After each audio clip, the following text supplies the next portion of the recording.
unang pintor ng Pilipinas? Tao Edo to, buhay-buhay. 5, 4, 3, Chokes TV. 2.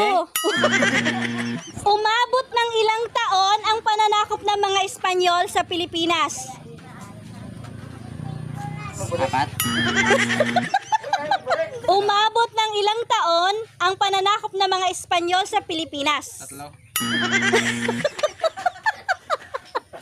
Umabot ng ilang taon ang pananakop ng Espanyol sa Pilipinas? 36 years. Kulang.